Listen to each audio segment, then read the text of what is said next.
Welcome to the Mind Body Healing Channel audiobook series brought to you by New Bellum Research. This audio episode is the new Placebo Handbook. Chapter 4: How Your Brain Uses Placebos. One of the most exciting recent advances in diagnostic medicine is the widespread use of fMRI machines. This diagnostic tool allows physicians and researchers to peek inside a person's brain in real time, observing how the brain responds to drug interventions, sensory stimulation, and even ideas presented to the patient during the fMRI session. fMRI placebo research has provided groundbreaking insight on how placebos physically take action in the brain. Researchers can now observe in real time how placebo treatments alter the brain using the same chemical pathways as active drugs designed to target specific brain responses. Researchers who study pain have discovered that when patients are given opioids during fMRI sessions, they show very similar brain activity as do patients given a pain relief placebo. Opioids work by binding to specific receptors in the brain, thus mimicking the effects of pain-relieving molecules that are produced naturally. Both a pill that contains an opioid and a placebo that triggers an endorphin release bind to the same opiate receptors in the brain, spinal cord, and other locations in the body. This has been established for more than 50 years. Opioids work because they force the brain to act as if the brain had released endorphins. Placebos work naturally by triggering the brain's own release of endorphins. Other drugs have been observed to act in a similar manner as placebos. Dopamine is a neurotransmitter that sends signals from the body to the brain. Dopamine plays a role in controlling a person's movements, as well as their emotional responses. Dopamine hydrochloride is a drug that forces the brain's dopamine receptors to respond in the same way as the body's natural dopamine. Placebos, therefore, are effective when they trigger the brain's natural dopamine release. Depression drugs work similarly on the brain's serotonin response. Drugs called selective serotonin reuptake inhibitors, or SSRIs, are designed to stretch the supply of the brain's natural serotonin. Placebos that target depression work by encouraging the brain to create new neural pathways that calm depression. The list of drugs that attempt to intervene with the brain's natural healing ability is endless. These drugs can be effective because the brain is pre-wired to treat itself, so they simply attempt to target certain receptors in the brain.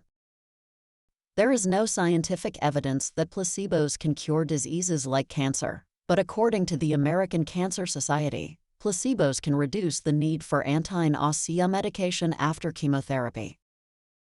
Considering the dangerous side effects and permanent damage some prescription drugs cause in human organs, it's common sense that if a placebo can offer relief, it is a preferred treatment rather than take drugs that do the same thing. Drug side effects are such a serious problem that drug makers have resorted to designing drugs to suppress the side effects of the originally prescribed drugs. Whenever a treatment is proven effective, it is only a matter of time before theories develop around how that treatment works. Knowing that placebo responses can be replicated in scientific studies, scientists have developed theories about the seemingly magical properties of placebo treatments. The most credible placebo response theories have nothing to do with magic, metaphysics, or powerful mind control abilities. Instead, these theories focus on human evolution over millions of years.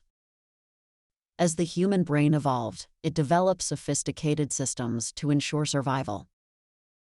Without these systems, humans would have become extinct long ago. These survival systems include the processing of all new sensory inputs against what your brain has already learned from past experience.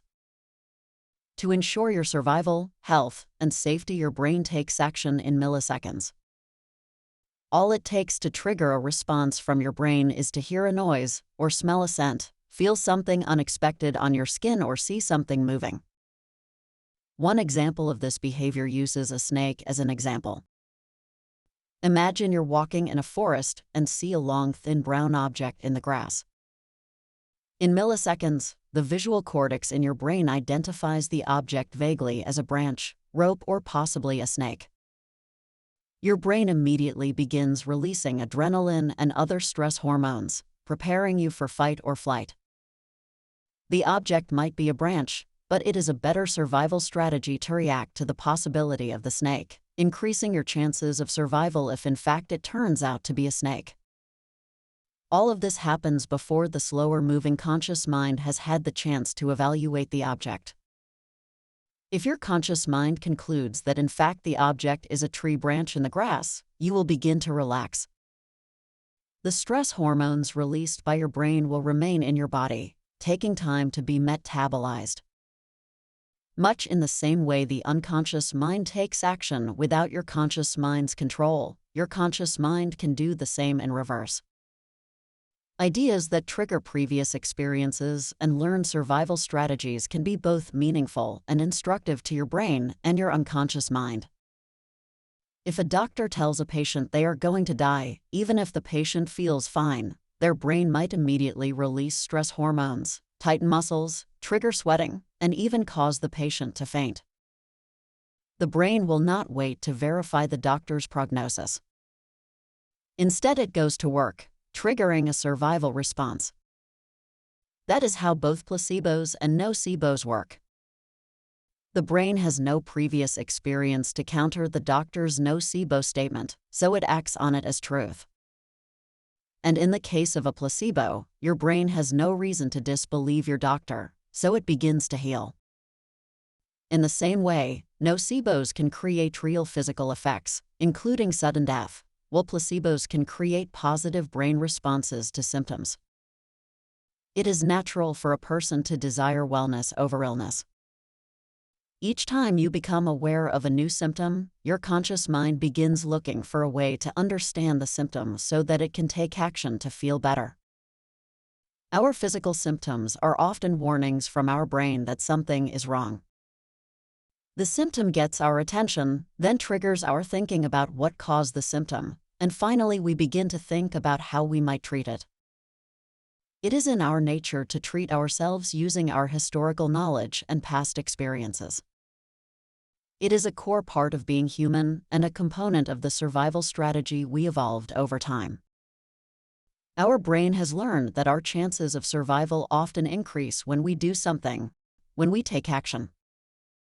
When you think about addressing a symptom, your brain has stored an inventory of previously successful experiences to consider as possible solutions. Do your previous experiences tell you to not be alarmed? What have other people taught you? How have physicians treated you in the past? What behaviors have been beneficial in the past? Do you feel hope that things will return to normal? Are there foods or medicines that have been known to help? When you experience a symptom, your conscious mind begins looking for a treatment. It wants to take action to heal. Meanwhile, as your unconscious mind waits for you to take action, it allows the symptom to persist. Your immune response can also grow stronger or weaker depending on the actions you take. This is how a placebo treatment works. A placebo treatment creates a physical signal to your unconscious mind and your brain that you are following a learned survival strategy to help you heal. The treatment could include a pill, it could include a food or a drink, or even a ritual that has triggered healing in your past experiences. Even better, it could be a combination of all of these actions that you have taken that reinforces your anticipation of getting better. Just as in the example of a tree branch in the grass, your brain does not wait to find out if it is a snake or just another tree branch. Instead, your brain goes to work without delay. Your brain makes changes in your chemistry, and you begin to feel better. Think of a placebo treatment as a tool to help you feel better.